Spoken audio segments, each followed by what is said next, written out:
Power of surrender in manifestation. మన కోరిక పట్ల మనం సరెండర్ అయినప్పుడే మన మేనిఫెస్టేషన్ జరుగుతుంది. శ్రీకృష్ణుడు భగవద్గీతలో అర్జునుడితో ఇలా చెప్తాడు, సర్వధర్మాన్ పరిత్యజ్య మామేకం శరణం వ్రజ అని.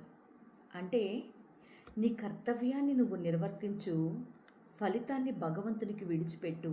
ఇక్కడ అర్జునుడి దగ్గర గాంధీవం ఉంది, నైపుణ్యం ఉంది, తనలో శక్తి కూడా ఉంది. కానీ మనసులో ఎంతో గందరగోళంతో కూడిన సందేహాలున్నాయి. అలానే మన జీవితంలో కూడా ఎన్నో సందేహాలతో కూడిన జీవితాన్ని మనం ముందుకు సాగిస్తున్నాము.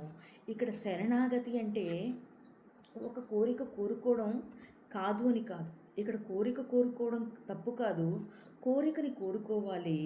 కానీ దానిని కోరుకున్నప్పుడు నువ్వు ఎలాంటి విశ్వాసాన్ని కలిగి ఉన్నావు, ఎలాంటి నమ్మకంతో ముందుకు సాగుతున్నావు అనేది ఇక్కడ చాలా ముఖ్యమైన విషయము. ఇక్కడ భగవంతుడు ఏం చెప్తాడు, నీ కర్తవ్యాన్ని నిర్వర్తించు, ఫలితాన్ని భగవంతునికి విడిచిపెట్టు అని.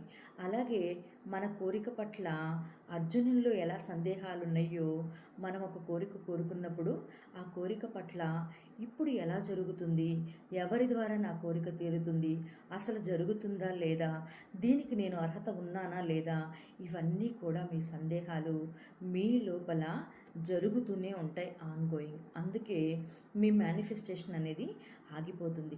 ఇక్కడ భగవంతుడు ఏం చెప్తున్నాడు, కోరిక కోరుకోవడం తప్పు కాదు, అది మన సహజ స్థితి. ఎంత నమ్మకంతో కోరుకున్నామో, భగవంతుని పట్ల ఎంత గొప్పగా మనం సరెండర్ అయి ఉన్నాము. ఇక్కడ సరెండర్ అవ్వడము అంటే చేతులెత్తేయడం కాదు, విశ్వాసంతో, నమ్మకంతో, భక్తితో భగవంతుని పట్ల మనము శ్రద్ధ వహించడము, భగవంతునిపై భారం వేయడం అంటాం చూడండి, అలా అన్నమాట.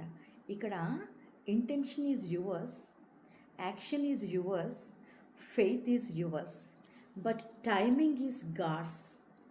ఇక్కడ కోరిక నీది, ఆలోచన నీది, నమ్మకం నీది, టైమింగ్ అనేది గాడ్. ఎప్పుడు ఎలా ఇవ్వాలి, ఏ టైంకి నీకు దానిని ఇవ్వాలి అనేది భగవంతుని నిర్ణయము. కాబట్టి భగవంతుని పట్ల ఎంత నమ్మకంతో నీ కోరిక నెరవేరుతుంది అనే విశ్వాసంతో నువ్వు కోరికను కోరుకుంటావో, ఆ విధంగా నీ కోరిక త్వరగా మేనిఫెస్టేషన్ జరుగుతుంది అని ఇక్కడ అర్థము. ఒక నది ప్రవహిస్తూ ఉంది, సముద్రాన్ని చేరేదాకా ఎన్నో రాళ్ళు, రప్పలు, లోయలు, కొండలు అడ్డొస్తూనే ఉంటాయి. కానీ తన ప్రవాహాన్ని ఎప్పటికీ ఆపదు, చివరికి ఖచ్చితంగా సముద్రాన్ని చేరి తీరుతుంది. కానీ మనిషి జీవితంలో ప్రతి రాయి కూడా ఒక సమస్యగా చూస్తాడు, ప్రతి రాయిని ప్రశ్నిస్తూనే ఉంటాడు. ఆ సమస్యల సుడిగుండంలో చిక్కుకొని ముందుకు వెళ్ళడు. కాబట్టి జీవితంలో అక్కడే ఆగిపోతున్నాడు.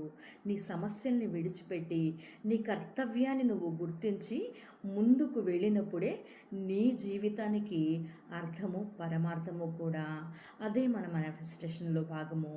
ఏంటి అనుకుంటున్నారా, మీరు ఒక కోరిక కోరుకున్నప్పుడు ఎలాంటి సందేహాలు వచ్చినా కూడా సందేహాలను విడిచిపెట్టండి, భయాల్ని వదిలిపెట్టండి, మీ వంతుగా యాక్షన్ తీసుకొని ముందుకు వెళ్తూ ఉండండి. ఫలితాన్ని భగవంతునికి విడిచిపెట్టి ఖచ్చితంగా నమ్మకంతో, విశ్వాసంతో ఎదురు చూడండి. ఫలితాన్ని ఖచ్చితంగా పొంది తీరుతారు. Subscribe for more videos. నా పేరు ప్రియ, నేను law of attraction coach and ho'oponopono హీలర్ని అండ్ ప్రాణిక్ హీలింగ్ మాస్టర్ని. మన సెషన్స్లో 11 days మేనిఫెస్టేషన్ మాస్టర్ క్లాసెస్ అనేవి ఫ్రీగా కండక్ట్ చేయడం జరుగుతుంది. ప్రతిరోజు కూడా ఈవినింగ్ 7 గంటల నుంచి 8 గంటల వరకు. ఇంకా ఎవరైనా జాయిన్ అవ్వాలి అనుకుంటే కింద స్క్రోల్ అవుతున్న నెంబర్కి కాల్ చేయండి, లేదా వాట్సాప్లో హాయ్ అని మెసేజ్ చేసి వెల్త్ అండ్ విజ్డమ్ ఫ్యామిలీ గ్రూప్లో మిమ్మల్ని యాడ్ చేసుకుంటాము. జూమ్ లింక్ అనేది మీకు సెండ్ చేయడం జరుగుతుంది. Thank you so much. ఈ వీడియోని ఇంకొక 10 మందికి షేర్ చేయండి. Thank you.